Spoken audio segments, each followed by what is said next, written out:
जय श्री राम। एक समय का वृत्तांत है कि श्री कृष्ण और अर्जुन दोनों नगर में विचरण कर रहे थे। अनायास अर्जुन ने देखा एक वृद्ध ब्राह्मण जो बहुत ही गरीब था, कृषकाय था, भिक्षा मांग रहा था।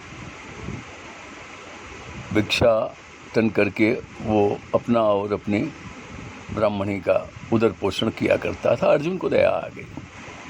अर्जुन ने उस वृद्ध ब्राह्मण को बुलाया और उसे एक पोटली दी जो स्वर्ण मुद्राओं से भरी थी। अर्जुन ने कहा, ए विप्र, आप इन स्वर्ण मुद्राओं को ले जाइए। इसमें इतनी मुद्राएं हैं कि आपका जीवन यापन बहुत आराम से हो जाएगा। ब्राह्मण ने कहा, नहीं, मेरा भाग्य ऐसा नहीं, मेरे भाग्य में तो भी कई मांगना लिखा है। अर्जुन ने कहा, नहीं, आप इनको ले जाइए। वृद्ध ब्राह्मण बड़ा प्रसन्न हुआ, स्वर्ण मुद्राओं को लेकर के चला। रास्ते में जंगल पड़ता था, जंगल में गया, वहाँ चोर मिल गए।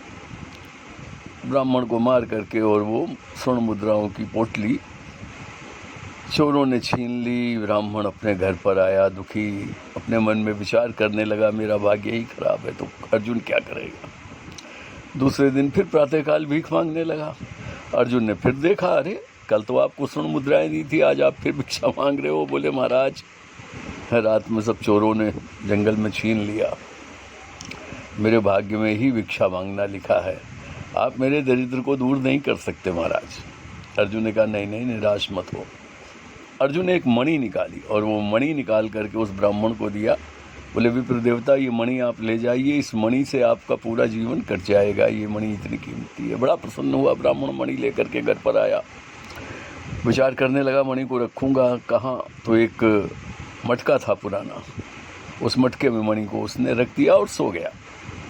ब्राह्मणी आई, घर पे आई, उसे नदी में जल भरने के लिए जाना था। उसने मटके को उठाया, वो मटका नहीं जिसमें मणि थी, दूसरा मटका उठाया और जल भरने के लिए नदी की ओर चली। रास्ते में मटका फूट गया। ब्राह्मणी विचार करती है कि ये तो मटका था, आज फूट गया, पुराना वाला मटका रखा है, चलो उसी से पानी भर के ले आती। वापस आई, उस पुराने मटके को उठाया और नदी के जल में जो ही मटके को डाला, मणि नदी में बह गई और पानी भर के ब्राह्मणी ले आई। जब ब्राह्मण सो करके उठा, पूछा, भाई मटका कहाँ है। बोले, इसमें तो जल भर के लाई हूँ। सर पीट लिया ब्राह्मण ने। वाह रे, हमारा दुर्भाग्य, मणि दी थी वो भी चली गई। बेचारा क्या करे, समझ गया कि मेरे भाग्य में ही लिखा हुआ है कि मैं जीवन में कभी धन के सुख का अनुभव नहीं कर पाऊंगा। तीसरे दिन फिर बेचारा भीख मांगने लगा। अर्जुन ने फिर देखा, अरे आज फिर भीख मांग रहे हो, कल तो आपको मणि दिया था। बोले, वो मणि तो बह गई नदी में। भगवान श्री कृष्ण भी खड़े थे। भगवान श्री कृष्ण ने ब्राह्मण को पास में बुलाया और ब्राह्मण को 2 पैसे दिए। बोले, ये 2 पैसे लो। ब्राह्मण ने 2 पैसे लिए और चल दिया वहाँ से। अर्जुन पूछता है, भगवान, मैंने इसको सोने की मुद्राएं दी थी, मणि दी थी, तो इसका दरिद्र नहीं दूर हुआ, आपके 2 पैसे से इसका दरिद्र कैसे दूर हो जाएगा। बोले, ये मालूम करना है तो इसके पीछे पीछे जाओ। अर्जुन ब्राह्मण के पीछे पीछे चल दिए। ब्राह्मण जा रहा है। अचानक ब्राह्मण ने देखा नदी में एक मछुआरा कांटे में मछली को फंसा करके ऊपर निकाल रहा था और मछली तड़फड़ा रही थी। ब्राह्मण ने विचार किया, इन 2 पैसों से मैं तो पेट भर के भोजन भी नहीं कर पाऊंगा, क्यों न ये 2 पैसे दे करके मछली को खरीद लूं और इसके प्राणों को बचा लूं। ब्राह्मण ने वो 2 पैसे मछुआरे को दिए और मछली कांटे से मुक्त हो गई। ब्राह्मण बड़ा प्रसन्न हुआ। मछली को ब्राह्मण ने अपने जल से भरे कमंडल में डाला। मछली के प्राणों की रक्षा की ब्राह्मण ने। लेकिन ये क्या, कमंडल में मछली को डालते ही मछली के मुंह से तो मणि निकली। उसने उगल दिया, ये वही मणि थी जो नदी में मछली निकल गई थी। ब्राह्मण को मणि मिल गई। ब्राह्मण तो बड़ा प्रसन्न हो गया और प्रसन्नता के मारे वो जंगल में जोर जोर से चिल्लाने लगा, मिल गया, मिल गया, मिल गया, मिल गया। जंगल में वो चोर थे जिन्होंने ब्राह्मणों की थैली चुराई थी, वो समझे कि ब्राह्मण ने हमको देख लिया है, पहचान लिया, इसीलिए चिल्ला रहा है, मिल गया, मिल गया। अब ये जाकर के राजा को बताएगा, हम सब पकड़े जाएंगे। वो स्वर्ण मुद्राओं की थैली को छोड़ करके वहाँ से चोर भागे। ब्राह्मण को स्वर्ण मुद्राएं भी मिल गईं और प्रसन्न होकर के ब्राह्मण मणि और मुद्राएं लेकर के अपने घर में आया।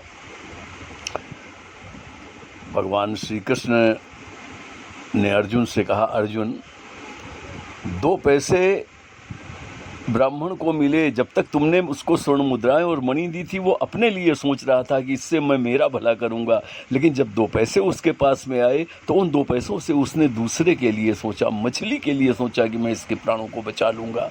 हम जो धन अपने लिए खर्च करते हैं, अर्जित करते हैं, वो हमारे काम आता है, लेकिन जब हम उसको दूसरे के लिए करते हैं, दूसरे की जान बचाने में दूसरे के लिए समर्पित करते हैं, तो वो हम खर्च नहीं करते, वो स्वतः श्री कृष्ण खर्च करते हैं, वो भगवान खर्च करते हैं। और भगवान अपने द्वारा जो धन खर्च किया जाता है उसका हमको फल देते हैं। इस दृष्टांत से हमें ये शिक्षा मिलती है कि भगवान के दिए हुए 2 पैसे मछली की जान बचाने में काम आए, और मछली की जान बचाने का फल ये मिला कि ब्राह्मण का दरिद्र समाप्त हो गया। जय श्री राम।